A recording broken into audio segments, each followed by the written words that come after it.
আউযুবিল্লাহি মিনাশ শাইতানির রাজিম বিসমিল্লাহির রহমানির রহিম। আসসালামু আলাইকুম রহমতুল্লাহি ওয়া বারাকাতুহু। আশা করছি আল্লাহর রহমতের বরকতে সবাই অনেক ভালো আছো। আজকে আমরা প্রথমে শুনবো সূরা আল হাদিদ, এটার তাৎপর্য, তারপরে অর্থ। আর এখন সূরাগুলোও দেখো, মাত্র এটাতে 29টা আয়াত আছে। এটা সূরা হাদিদ, 29টি আয়াত। এটা কোরআনের 57 নম্বর সূরা। এটা মদিনায় অবতীর্ণ হয়েছিল। সো আমরা প্রথমে তাৎপর্য জানবো, তারপরে ইনশাল্লাহ অন্য সূরায় চলে যাব। তাৎপর্য মানে আমরা জানি, যেটাকে ইংলিশে সিগনিফিক্যান্স বলে। বিসমিল্লাহির রহমানির রহিম। সূরা আল হাদিদ। হাদিদ মানে হলো লোহা। হাদিদের অর্থ কি? লোহা। পবিত্র কোরআনের ৭৭তম ও মাদানী সূরা, যা 29টি আয়াত নিয়ে গঠিত। ৭। এই সূরায় আল্লাহর অসীম ক্ষমতা, সৃষ্টির উপর তার নিরঙ্কুশ কর্তৃত্ব, বিশ্বাসীদের আল্লাহর পথে অর্থ ও জীবন দিয়ে উত্তম ঋণ দেওয়ার আহ্বান এবং দুনিয়ার জীবনের নশ্বরত পরকালের চিরস্থায়ী জীবনের পার্থক্যের তাৎপর্য নিহিত। মানে এখানে এই দুনিয়ার এবং পরকালের, আখিরাতের জীবনের তাৎপর্য এখানে খুব ভালো করে ব্যাখ্যা করা হয়েছে। চিরস্থায়ী জীবন হলো আখিরাত, আর এটা হলো নশ্বর, ছোট্ট একটা জীবন। এখানে আল্লাহ পাক আমাদেরকে পরীক্ষাগার হিসেবে পাঠিয়েছেন। আমরা এখানে যে যতটা ভালো পরীক্ষা দিতে পারবো, পরকালে আল্লাহ পাক আমাদেরকে তত ভালো পরীক্ষার ফলাফল দেবেন। সুবহানাল্লাহ। সূরা হাদিদ এর তাৎপর্য এবং মূল বিষয়সমূহ। আল্লাহর গুণাবলী ও মহিমা। সূরার শুরুতে আল্লাহ সুবহানাহু তাআলার পরিচয় দিয়েছেন। তিনিই প্রথম ও সর্বশেষ, দৃশ্যমান ও অদৃশ্য সব কিছু সম্পর্কে সব কিছু জানেন। মানে আল্লাহ পাক, যেটা দৃশ্য, যেটা আমরা দেখতে পাই না, প্রত্যেকটা জিনিস তিনি জানেন, কারণ তিনি এগুলো সৃষ্টি করেছেন। সুবহানাল্লাহ। উত্তম ঋণ এবং দান। সূরা হাদিদ আয়াত 11। আল্লাহকে উত্তম ঋণ কর্জ হাসানা বা আল্লাহর সন্তুষ্টির জন্য সম্পদ ব্যয়ের প্রতি উৎসাহিত করা হয়েছে। আল্লাহর খুশির জন্য অর্থ ব্যয় করতে বলা হয়েছে। গরিব দুঃখীদের, অসহায় মানুষদের জন্য, মসজিদ বানানোর জন্য, ভালো কাজের জন্য ব্যয় করতে বলা হয়েছে। আল্লাহর খুশির জন্য, এতে করে আল্লাহ পাক অনেক খুশি হন। এর মাধ্যমে আল্লাহ তা বহুগুণ বৃদ্ধি করে দেওয়ার প্রতিশ্রুতি দিয়েছেন। সুবহানাল্লাহ, আলহামদুলিল্লাহ, লা ইলাহা ইল্লাল্লাহ, আল্লাহু আকবার। আমরা যদি সৎ কাজে অর্থ ব্যয় করি, আল্লাহ পাক আমাদেরকে তার বহুগুণ বৃদ্ধি করে দেবেন। আমিন সুম্মা আমিন। ঈমান ও নিঃস্বার্থ ত্যাগ। ঈমান এবং কোনো স্বার্থ ছাড়া কোনো কিছু ত্যাগ করা। মক্কা বিজয়ের ফাতহে মক্কা, আগের ও পরের ত্যাগের পার্থক্য বোঝানো হয়েছে। যেখানে ঈমান ও আল্লাহর পথে জিহাদ যুদ্ধ বা ত্যাগের মানসিকতাকে বড় করে দেখা হয়েছে। 14। লোহার উপমা। এই যে হাদিদের অর্থ হলো লোহা। লোহার উপমা, উদাহরণ, বৈজ্ঞানিক ও রূপক। আয়াতের মাধ্যমে লোহা হাদিস সৃষ্টির কথা বলা হয়েছে, যা শক্তি ও ন্যায় বিচারের প্রতীক। 25 নম্বর আয়াত এটা সূরা হাদিদের। আবার কথাটা বলছি, যা শক্তি ও ন্যায় বিচারের প্রতীক। 5। এটি মানবজাতির জন্য উপকারের ইঙ্গিত বহন করে। দুনিয়া ও আখিরাত। এই সূরায় দুনিয়ার জীবনকে ক্ষণস্থায়ী, খুব অল্প সময়ের জন্য আল্লাহ পাক এই দুনিয়া আমাদেরকে পাঠিয়েছেন খেলার সামগ্রী হিসেবে। এখানে তোমরা খেলো, খাও, ঘুরো, কিন্তু যদি নবীর সুন্নাহ এবং কোরআন মোতাবেক তোমরা চলো, বড় ইবাদত করার চেষ্টা করো, তাহলেই পরকালে তোমাদের জন্য বা আমাদের জন্য আল্লাহ পাক মহা পুরস্কার রেখেছেন। সেই মহা পুরস্কারটা কি? যার যার কাজ অনুযায়ী জান্নাত, আর যারা খারাপ কাজ করেন তাদের জন্য জাহান্নাম। ক্ষণস্থায়ী খেলার সামগ্রী হিসেবে উল্লেখ করে পরকালের প্রস্তুতি নেওয়ার নির্দেশ দেওয়া হয়েছে। 6। ন্যায় বিচার। মানুষের মধ্যে সুবিচার প্রতিষ্ঠার জন্য আল্লাহর ন্যায় নীতি মিজান। মিজান হলো, এটা হলো একটা ভালো অর্থে ব্যবহার করা হয়, ও লোহা নাজিল করেছেন। 5। মূল একদম মূলগতভাবে যেটা বলা যায়, সূরা হাদিদ ঈমানদারদের আল্লাহর উপর অটল বিশ্বাস, নিঃস্বার্থ দান এবং দুনিয়াদারি মোহের পরিবর্তে পরকালীন সাফল্যের জন্য জীবন গড়ার শিক্ষা দেয়। আমরা একটু বলি সুবহানাল্লাহ, আলহামদুলিল্লাহ, লা ইলাহা ইল্লাল্লাহ, আল্লাহু আকবার। এবার আসবো সহি, শুদ্ধ, সহজভাবে বাংলা অর্থ। আকাশ পৃথিবীতে যা আছে সবই ঘোষণা করে আল্লাহর পবিত্রতা। তিনি পরাক্রান্ত ও বিজ্ঞানী। আকাশ পৃথিবীর সার্বভৌমত্ব তারই। তিনি রাখেন জীবিত এবং তিনিই ঘটান মৃত্যু। তিনি সকল বিষয়ের উপর শক্তিধর। তিনিই প্রথম ও শেষ এবং স্বপ্রকাশ ও দৃষ্টি বহির্ভূত, তিনি প্রত্যেক বিষয়ে মহাজ্ঞানী। এই যেখানে একটা কথা বলেছেন তিনি বিজ্ঞানী। দেখো, বিজ্ঞানকে আগে কোরআনের কথাগুলো আবিষ্কার করতে পেরেছিল? পারেনি। তাহলে সবচেয়ে বড় বিজ্ঞানী কে? আমাদের আল্লাহ রাব্বুল আলামিন। এখন যুগে যুগে বিজ্ঞানীরা এগুলো আবিষ্কার করে বের করার চেষ্টা করছেন, যেগুলো কোরআন আমাদেরকে বহু বছর আগেই আমাদের সেই দিক নির্দেশনা দিয়ে রেখেছেন। ওকে, তিনি প্রথম ও শেষ এবং স্বপ্রকাশ ও দৃষ্টি বহির্ভূত, তিনি প্রত্যেক বিষয়ে মহাজ্ঞানী। তিনি 6 দিনে আকাশ পৃথিবীকে সৃষ্টি করেছেন, তারপর তিনি আকাশে অধিষ্ঠিত হয়েছেন। তিনি পরিজ্ঞাত জমিনে যা কিছু প্রবিষ্ট হয় এবং তা থেকে যা উদ্গত হয়, আকাশ হতে যা কিছু বর্ষিত হয় এবং যা আরোহণ করে, বস্তুত যেখানেই থাকো তিনি তোমাদের সঙ্গেই আছেন। সুবহানাল্লাহ। তোমরা যা করো আল্লাহ তা দেখেন। দুলোক ও ভুলোক, মানে এই দুনিয়া দুনিয়া, দুলোক ও ভুলোক তারই রাজ্য অধিপত্য, মানে সব কিছু আল্লাহ পাকের অধীনে। সকল কিছুর মীমাংসা আল্লাহর কাছে। তিনি রাত্রিকে দিনে এবং দিনকে রাত্রিতে পরিণত করেন। তিনি অন্তরের বিষয়ে জানেন। আল্লাহ রাসূলের ঈমান আনো এবং যে সম্পদের উত্তরাধিকারী করা হয়েছে তা থেকে ব্যয় করো, মানে তা থেকে খরচ করতে বলা হয়েছে। যারা তোমাদের ইমানদার ব্যয়কারী আছে তাদের বিরাট পুরস্কার তাদের জন্য রয়েছে। মানে যারা ইমানদারি, মানে ইমানে খাঁটি, আর তারা তো ব্যয় করলে ভালো পথেই করবে, তাদের জন্য আল্লাহ পাক মহা পুরস্কার রেখেছেন। আমিন সুম্মা আমিন। রাসূল যখন তোমাদেরকে তোমাদের আল্লাহর প্রতি ঈমান আনায় আহ্বান করছে এবং পরে এর ওয়াদাও নিয়েছে, তোমরা ঈমানদার হলে আল্লাহর প্রতি ঈমান আনায় তোমাদের কিসে বাধা দেয়? তিনি তার বান্দার প্রতি স্পষ্ট আয়াত নাজিল করেন তোমাদেরকে অন্ধকার থেকে আলোতে আনার জন্য। আল্লাহ তোমাদের প্রতি দয়ালু সদয়। আল্লাহর রাহে তোমরা ব্যয় করবে না কেন? যখন তিনি আকাশ পৃথিবীর অধিপতি, তোমাদের কেউ সমান নয়। যারা মক্কা বিজয়ের আগে ব্যয় করেছিল এবং জিহাদ করেছিল তারাই ওদের অপেক্ষা উন্নত সম্মানের, যারা পরে ব্যয় করেছে ও জিহাদ করেছে। আল্লাহ সকলকে উত্তম ওয়াদা দিয়েছেন। আল্লাহ তোমাদের কৃতকর্ম সম্পর্কে সবই জানেন। এটা তো স্বাভাবিক জিনিস, তিনি আমাদের সৃষ্টি করেছেন, তিনি সবই জানবেন। আমাদের কাজকর্ম সম্বন্ধে আল্লাহ রাব্বুল আলামিন সবই জানেন। এমন কে আছে যে আল্লাহকে দিবে উত্তম কাজ? তাহলে তিনি বহুগুণ তাকে বাড়িয়ে দিবেন এবং আছে তার জন্য বড় পুরস্কার। আল্লাহ পাক বলেছেন, এমন কে আছে যিনি আল্লাহকে উত্তম কাজ দিবেন, তাহলে আল্লাহ তার মানে পরকালে তাকে আর বহুগুণ বাড়িয়ে দিবেন এবং চাইলে একালেও তাকে বাড়িয়ে দিবেন। সুবহানাল্লাহ। সেদিন তুমি দেখবে মুমিন নর নারীদের সম্মুখে দক্ষিণে তাদের জ্যোতি, মানে আলো গমনাগমন করতে থাকে। বলা হবে, তোমাদের জন্য সুসংবাদ এবং জান্নাতে যার পাদদেশে প্রবাহিত নদ নদী, সেখানে হবে চিরস্থায়ী। এটাই মহা সাফল্য। আর সেই জীবনটা হবে চিরস্থায়ী জীবন। সেদিন কপট বিশ্বাসী নরনারীরা, যারা বিশ্বাস করতো না আর কি, কপট বিশ্বাসী মানে তারা সন্দিহান থাকতো, সন্দেহ করতো, বিশ্বাসীদের বলবে, তোমরা একটু থামো, যাতে তোমরা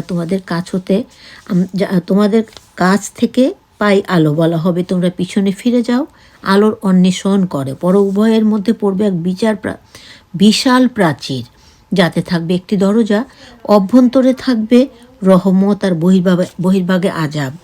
মানে ভিতরে থাকবে শান্তি আর বাইরে থাকবে আযাব। জাহান্নামীদের জন্য আযাব আর জান্নাতীদের জন্য শান্তি। ওরা তাদেরকে ডাকবে, আমরা কি তোমাদের সঙ্গে ছিলাম না? বলবে, হ্যাঁ। নিজ দিগকে বিপদে ফেলিয়াছ, করেছ অশুভ কামনা, করেছ সন্দেহ বিলাস, তোমাদের মরণকাল পর্যন্ত প্রতারিত রেখেছ। মহান কৌশলী আল্লাহ সম্বন্ধে প্রতারিত মানে করেছে আর কি মানুষ, নিজেদেরকে অপরদেরকেও, যারা বিপদগামী, যারা আল্লাহ রাসূলকে মানে না, এখানে তাদের কথা বলা হচ্ছে। আজ গ্রহণ করা হবে না তোমাদের হতে মুক্তিপণ, না কাফেরদের থেকে, না আযাব, তোমাদের আযাব জাহান্নাম। এটাই তোমাদের মানে একেবারে যথার্থ স্থান। মাফ করো আল্লাহ, এ কত ঘৃণ্য পরিণাম। যারা বিশ্বাসী আল্লাহ স্মরণে এবং যে সত্য নাজিল হয়েছে তাতে তাদের মন ভয়ে বিগলিত হওয়ার সময় আসেনি। আর যাদের কিতাব দেওয়া হয়েছিল তাদের মতো ওরা যেন হয় দীর্ঘদিন কেটে গেল, যাদের হৃদয় কঠোর হয়েছিল। অধিকাংশই পাপী। মানে এত এত বছর আল্লাহ আমাদেরকে বাঁচতে দিচ্ছেন, তারপর অনেকেই হেদায়েত হচ্ছেন না। অথচ মরার পরে যখন জাহান্নামে দিবেন তখন বলবেন, আল্লাহ আমাদেরকে আবার দুনিয়াতে পাঠাও, আমরা ভালো কাজ করে ফিরে আসব। তখন আল্লাহ রাব্বুল আলামিন বলবেন, তোমাদেরকে দুনিয়াতে অনেক সুযোগ দেওয়া হয়নি, সো তাদেরকে আর দুনিয়াতে প্রেরণ করা হবে না, তারা ওখানে কঠিন শাস্তি ভোগ করতে থাকবে। হে আল্লাহ, সেই দলের অন্তর্ভুক্ত তুমি আমাদের কাউকে হতে দিও না। আমিন সুম্মা আমিন। অবহিত হও, মানে জেনে রাখো, আল্লাহ পৃথিবীকে তার মৃত্যুর পর জীবিত করেন। তোমাদের জন্য নিদর্শন সমূহ সবিস্তার তুলে ধরেছি যাতে বুঝতে পারো। দানকারী নরনারী এবং যারা নিঃস্বার্থ কাজ দেয় তাদের অবশ্যই বাড়িয়ে দেয়া হবে দ্বিগুণ। রয়েছে তাদের জন্য সম্মানিত পুরস্কার। যারা আল্লাহ এবং তাদের রাসূলের প্রতি বিশ্বাস রাখে তারাই আল্লাহর নজরে সিদ্দিক ও শহীদ সদৃশ্য। আছে তাদের জন্য পুরস্কার এবং নূর, মানে যারা আল্লাহর পথে এবং নবীর পথে চলার চেষ্টা করে, পরিপূর্ণভাবে আল্লাহকে এবং আমাদের পেয়ারা রাসূলকে বিশ্বাস করে, তাদের জন্য আছে এমন আলো এবং এমন পুরস্কার যে জান্নাতের কথা আমরা বারবারই প্রত্যেকটা সূরায় পেয়ে থাকি। আমিন সুম্মা আমিন। আর যারা কাফের এবং মিথ্যারোপ করে আমার আয়াতে, তারা জাহান্নামী। আল্লাহ সেই দলের অন্তর্ভুক্ত আমাদের কাউকে তুমি হতে দিও না। আমিন সুম্মা আমিন। জেনে রাখো, এই জীবন ক্রীড়া মানে খেলা কৌতুক ছাড়ার কিছুই না। মনোরম সাজসজ্জা, পরস্পর গর্ব প্রদর্শন, ধনৈশ্বর্য, সন্তান সন্ততির প্রাচুর্যের প্রয়াস ছাড়া কিছুই না। এটা বৃষ্টিধারার মতো, যা সবজি উৎপাদনকারীদের আনন্দ দেয়।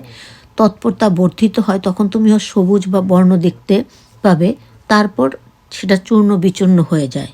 পরকালে কঠোর শাস্তি এবং আল্লাহর কাছ হতে রয়েছে ক্ষমা, সন্তুষ্টি। মূলত এই জীবন প্রতারণা ছাড়ার কিছুই না। তোমরা তোমাদের আল্লাহর কাছে ক্ষমা চাও, সেই উদ্যানের দিকে অগ্রসর হও যার বিস্তৃতি আকাশ পৃথিবী পরিমাণ। এটা আল্লাহ তার রাসূলের প্রতি বিশ্বাসের জন্য প্রস্তুত রাখা হয়েছে। এটা আল্লাহর অনুগ্রহের দান, তিনি যাকে ইচ্ছা দান করেন। আল্লাহ অতিশয় অনুগ্রহকারী। সুবহানাল্লাহ। এই পৃথিবীতে অথবা তোমাদের ব্যক্তিগত জীবনে যে বিপদ আসে, আমি সৃষ্টি করার পূর্বেই তা লৌহে মাহফুজে লিপিবদ্ধ রেখেছি। ওটা আল্লাহর পক্ষে অতি সহজ। মানে যে আমাদের জন্য যে আযাবগুলো আছে, কষ্টগুলো আসে, এগুলো আল্লাহ পাক আমাদেরকে সৃষ্টির আগেই লৌহ মাহফুজে লিখে রেখেছেন, কারণ তিনি আল্লাহ, তার দ্বারা সব কিছুই সম্ভব। তাই এজন্য যে তোমরা যা হারিয়েছ তাতে যেন দুঃখিত না হও, আর যা দিয়েছেন তাতে খুশি না হও। আল্লাহ অদত্ত অহংকারীকে ভালোবাসেন না। মানে আল্লাহ পাক এটাই বলেছেন, মানে অহংকারকে আল্লাহ পাক কখনই পছন্দ করেন না। অহংকার ব্যক্তিকে মানে আল্লাহ পাক ভালোবাসেন। যারা কৃপণ মানে কিপটা এবং মানুষকে কৃপণতায় উৎসাহ দেয়, যারা কিপটা এবং অন্যকে কিপটামোটা শেখায় যে কাউকে দান করো না, কাউকে দিও না, তাহলে কমে যাবে, এরকম আল্লাহ পাক তাদেরকে পছন্দ করে না। তারা জানুক আল্লাহ কারো মুখাপেক্ষী নন, তিনি অভাবমুক্ত, প্রশংসিত। সুবহানাল্লাহ। রাসূলদের তো পাঠিয়েছে স্পষ্ট নিদর্শন সহ এবং নাজিল করেছি তৎস কিতাব ও মিজান, যেন তারা প্রতিষ্ঠিত করে ন্যায় বিচার, এবং দিয়েছি লৌহ যাতে রয়েছে ভীষণ শক্তি। এই যে হাদিদ মানে লৌহ, হাদিদ দিয়েছেন। ও মানুষের অশেষ কল্যাণ তা এজন্য যে আল্লাহ ব্যক্ত করে দেবেন, না দেখে সে তাকেও তার রাসূলকে সাহায্য করে। আল্লাহ শক্তিধর পরাক্রান্ত। আমি নূহ ও ইব্রাহিমকে প্রেরণ করলাম, মানে পাঠালাম, এবং উভয়ের বংশে নবুয়ত কিতাব দান করলাম, কিন্তু তাদের স্বল্প সংখ্যক পথ ধরেছিল। আল্লাহ পাক বলছেন, আমি নূহ ইব্রাহিমকে পাঠিয়েছিলাম কিতাব দিয়ে, কিন্তু তাদেরকে খুব অল্প সংখ্যক লোকই অনুসরণ করেছিল, অধিকাংশই ছিল বিপদগামী। তারপর তাদের অনুগামী করেছিলাম আমরা আমার রাসূলদিগকে, এবং মরিয়ম পুত্র ঈসাকে দিয়েছিলাম তাকে ইনজিল, মানে ঈসা আলাইহিসসালামের উপর ইনজিল নাজিল হয়েছিল। আর তার অনুগামীদের দিয়েছিলাম অন্তরে করুণা ও দয়া। তারা যে বৈরাগ্য প্রথা প্রবর্তন করেছিল তা আমি বিধিবদ্ধ করিনি, এবং তা তারা আল্লাহর সন্তুষ্টি লাভের জন্য করেছিল, কিন্তু তাও তারা যথাযথ পালন করেনি। ওদের যারা ছিল বিশ্বাসী তাদেরকে দিয়েছিলাম পুরস্কার, ওদের অধিকাংশই ছিল পাপী। মাফ করো, সেই দল থেকে রক্ষা করো মালিক। আমিন সুম্মা আমিন। হে ঈমানদারেরা, তোমরা আল্লাহকে ভয় করো এবং আনয়ন করো রাসূলের প্রতি বিশ্বাস, যিনি তার অনুগ্রহে আমাদেরকে দিবেন দ্বিগুণ পুরস্কার। সুবহানাল্লাহ। তিনি নূর মানে আলো, যা দ্বারা তোমরা চলবে, করবেন ক্ষমা, তিনি ক্ষমাশীল এবং দয়ালু। তাই এজন্য যে যেন কিতাবীরা জানতে পারে আল্লাহ ন্যূনতম অনুগ্রহের উপরও তার কোনো হাত নাই, বস্তুত অনুগ্রহ আল্লাহর অধীন, যাকে ইচ্ছা তিনি দেন। আল্লাহ অতীব অনুগ্রহের অধিকারী, মানে কোনো কিছু আমাদের ক্ষমতা নেই, আল্লাহর বাহিরে আল্লাহ যা কিছু হুকুম করেন ওইটুকুই আমরা পেতে সমর্থ হই। সূরা আল মাজাদালা, এই সূরাটি আছে 28 নম্বর পাড়াতে। এই সূরাটি দিয়ে শুরু, 28 নম্বর পাড়াটা। সূরা আল মুজাদালা অনুপযোগী কারিনী মানে হচ্ছে যেটা উপযোগী নয়, যেটা করণীয়, করা উচিত নয় এরকম। এটি পবিত্র কোরআনের 58তম সূরা, 22টি আয়াত বিশিষ্ট মাদানী সূরা, মানে মদিনা অবতীর্ণ, যা জিহাদ, ইসলাম পূর্ব তালাক প্রথা, আইন নিষিদ্ধকরণ, দাম্পত্য অধিকার প্রতিষ্ঠা, গোপন সলা পরামর্শের বিধান এবং আল্লাহর প্রতি বিশ্বাসের ভিত্তিতে মুমিন ও শয়তানের দলের মধ্যে পার্থক্য গুরুত্ব আরোপ। মানে আল্লাহর প্রতি বিশ্বাসের ভিত্তিতে কে মুমিন কে শয়তান তাদের মধ্যে পার্থক্য তুলে ধরা হয়েছে। এই সূরার প্রতিটি আয়াতে আল্লাহর নাম উল্লেখিত আছে। সুবহান আল্লাহ। সূরা মুজাদালার মূল তাৎপর্য ও শিক্ষণীয় বিষয়সমূহ: জিহাদ নিষিদ্ধকরণ ও নারী অধিকার। জাহিলি যুগের প্রথা স্ত্রীকে মায়ের সাথে তুলনা করে তালাক দেয়া, মাফ করো আল্লাহ। এটা হচ্ছে জাহিলি যুগ, যেই যুগে মানুষ খুব অত্যাচারিত হতো। জাহিলি যুগের জিহার প্রথা, স্ত্রীকে মায়ের সাথে তুলনা করে তালাক দেয়া, অবৈধ ঘোষণা করে আল্লাহ নারীদের অধিকার প্রতিষ্ঠা করেন। 1-2 অন্যায়ভাবে যারা জিহার করে তাদের কাফফারা দেওয়ার বিধান। 5 এই কঠোর হুঁশিয়ারি দেওয়া হয়েছে। ঐশ্বরিক জ্ঞান ও শ্রবণ শক্তি, মানে আল্লাহর পক্ষ থেকে কিছু জ্ঞান এবং শোনার শক্তি। সূরাটির শুরুতে বলা হয়েছে আল্লাহ সব শোনেন ও দেখেন। খাওলা রাদিয়াল্লাহু নামক নারীর ফরিয়াদ আল্লাহ আরশ থেকে শুনেছেন, যা প্রমাণ করে আল্লাহ বান্দার অভিযোগ এবং গোপনীয়, মানে ব্যক্ত সকল কিছু আল্লাহ পাক জানেন। 6-9 গোপন সলা পরামর্শ নৈতিকতা। মুমিনদের ক্ষতি করার উদ্দেশ্যে শয়তানের প্ররোচনায় গোপনে কানাকানি করা নিষিদ্ধ। মানে আমরা অনেক সময় কানে কানে কথা বলি না, এটাতে শয়তান থাকে, সুতরাং এটা আল্লাহ পাক নিষিদ্ধ করেছেন আমাদের জন্য। 7 3 জন থাকলে 2 জনে মিলে তৃতীয় ব্যক্তিকে বাদ দিয়ে ফিস করা নিষেধ। মানে এক জায়গায় 3 জন মানুষ আছে, 2 জনে কানাকানি করে কথা বললো, এটা নিষেধ। কেন? অপরজন তাতে কষ্ট পায়। কত সুন্দর ইসলামের নিয়মগুলো। আল্লাহ পাক সবাইকে বুঝার তৌফিক দান করুন, আমিন সুম্মা আমিন। মজলিসের আদব। মজলিসে কারোর জন্য জায়গা ফাঁকা করে দেয়া, রাসূল করিম সাল্লাল্লাহু আলাইহি সাল্লামের সাথে কথা বলার আগে আদব ও সাদাকাত, মানে দান করা। 10 আল্লাহ এবং তার রাসূলের নির্দেশ মান্য করার নির্দেশ দেওয়া হয়েছে। 15 আল্লাহর দল বনাম শয়তানের দল। বিশ্বাসীদের আল্লাহর দল হিজবুল্লাহ এবং মুনাফিক মানে শয়তানের দল, অবিশ্বাসীদের শয়তানের দল হিসেবে চিহ্নিত করা হয়েছে। আর আল্লাহ তার রাসূলের শত্রুদের সাথে সখ্যতা না রাখার কঠোর নির্দেশনা রয়েছে। 1 সংক্ষেপে বলা যায় সূরা মুজাদালা পারিবারিক আইন, সামাজিক আচরণ ও আত্মিক সততার নির্দেশিকা, যা নারীদের সম্মান রক্ষা ও মুমিনদের শয়তানের প্ররোচনা থেকে বাঁচার উপায় শেখায়। মানে আল্লাহ পাক বলেছেন এই যে সূরা আল মুজাদালা, এটা হলো মেনলি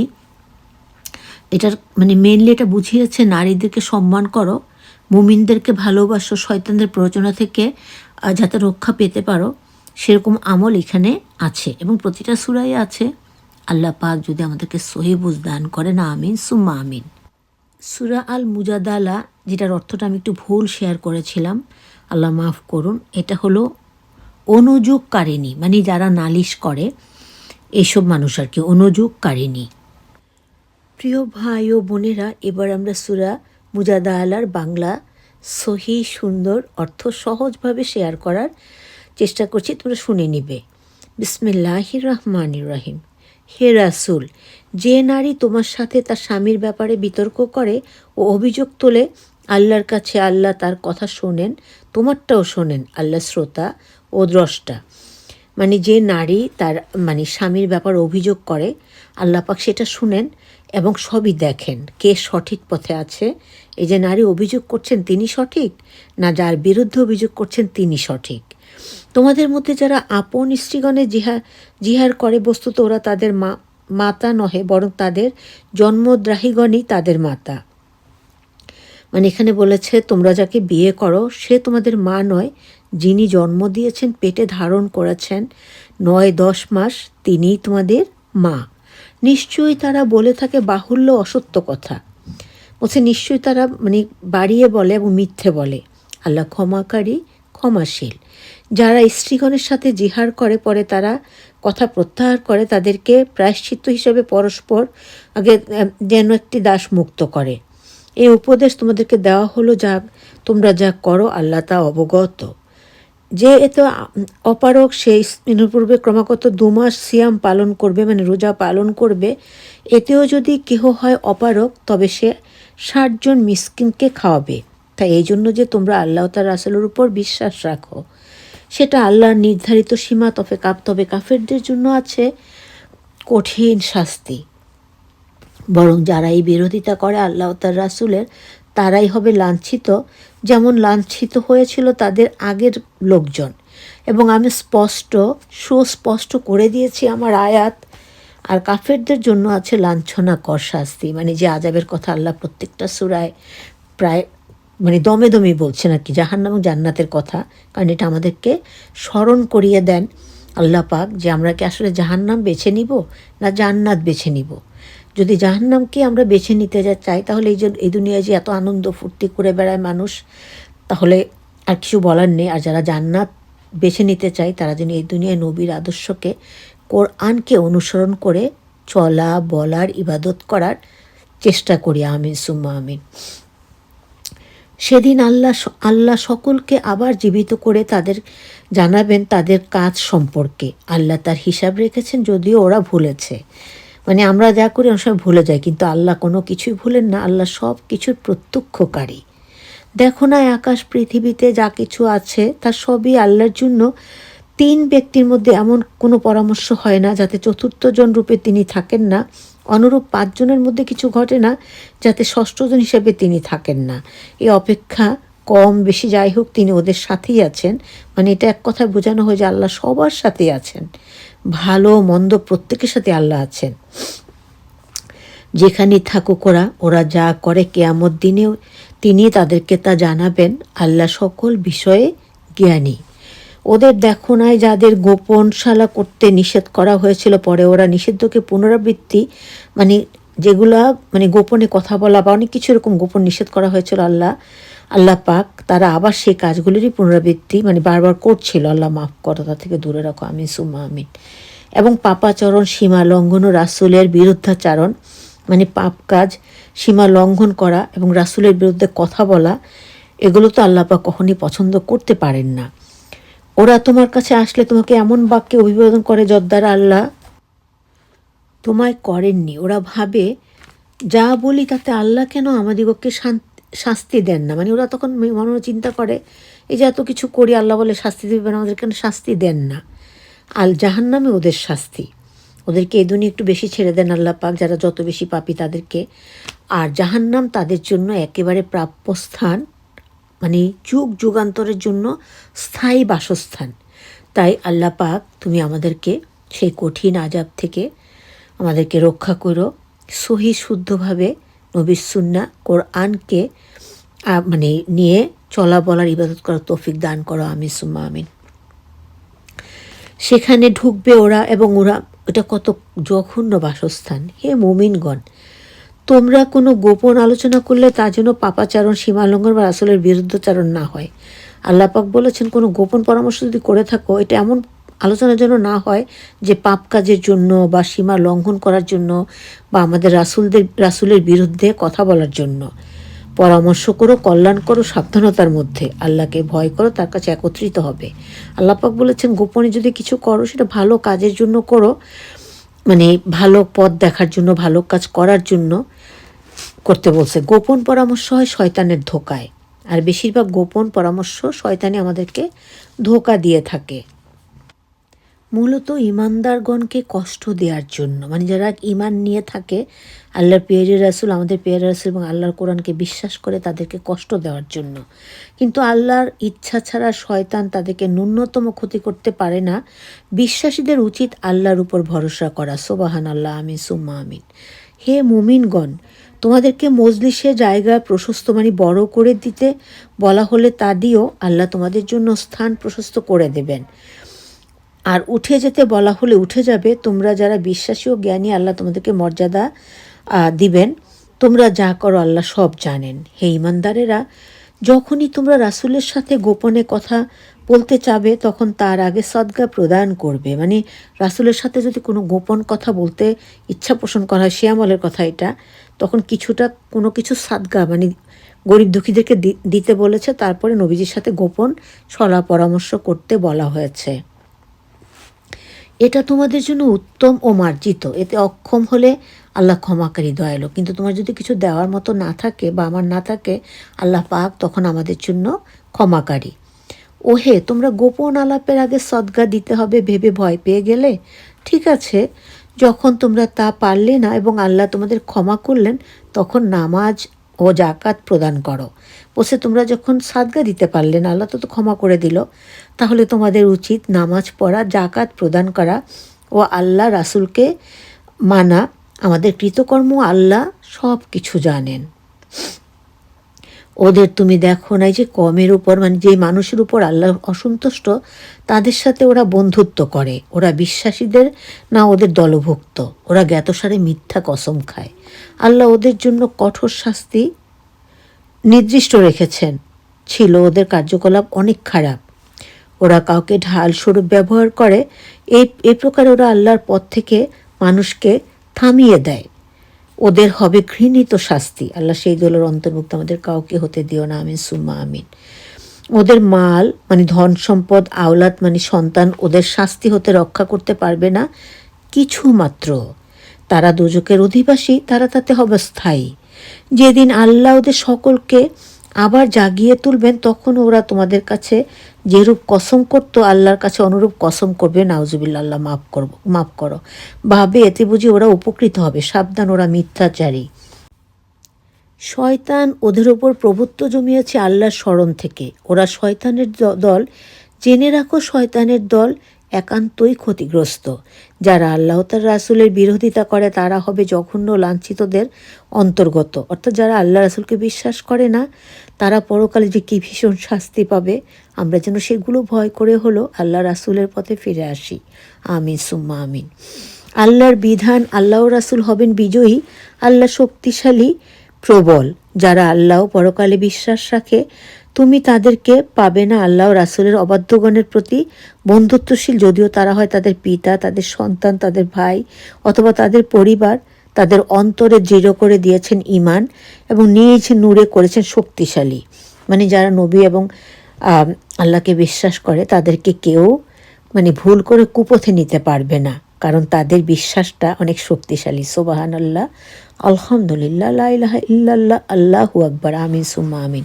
তিনি তাদেরকে দাখিল করবেন এমন জান্নাতে, মানে বেহেশতে, যার নিচে থাকবে প্রবাহিত নদ নদী। সেখানে হবে তারা চিরস্থায়ী। তাদের প্রতি আল্লাহ খুশি, তারাও তার প্রতি খুশি। মানে আল্লাহ যে বান্দাদের প্রতি খুশি জান্নাতে, সেসব বান্দারা আল্লাহর প্রতি অবশ্যই খুশি। এরাই আল্লাহর দল, যেন আল্লাহর দল হবে সফল কাম। হে আল্লাহ রাব্বুল আলামিন, তুমি আমাদের সবাইকে সেই দলের অন্তর্ভুক্ত করে নাও, সেই দলের। আমিন সুম্মা আমিন। আবারও আসসালামু আলাইকুম রহমতুল্লাহি ওয়া বারাকাতুহু। আল্লাহ সেফ এভরিওয়ান, আমিন সুম্মা আমিন। সবার প্রতি আমি সামান্য একজন মানুষ বিনীত অনুরোধ করছি, আমরা যেন সূরাগুলো এমনভাবে শ্রবণ করি, মানে শুনি, যাতে করে আমাদের অন্তর তাকে সহজ সুন্দরভাবে বরণ করতে পারে এবং নবীর সুন্নাহ মোতাবেক, কোরআন মোতাবেক চলা, বলার, ইবাদত করার তৌফিক দান করে। আমিন সুম্মা আমিন।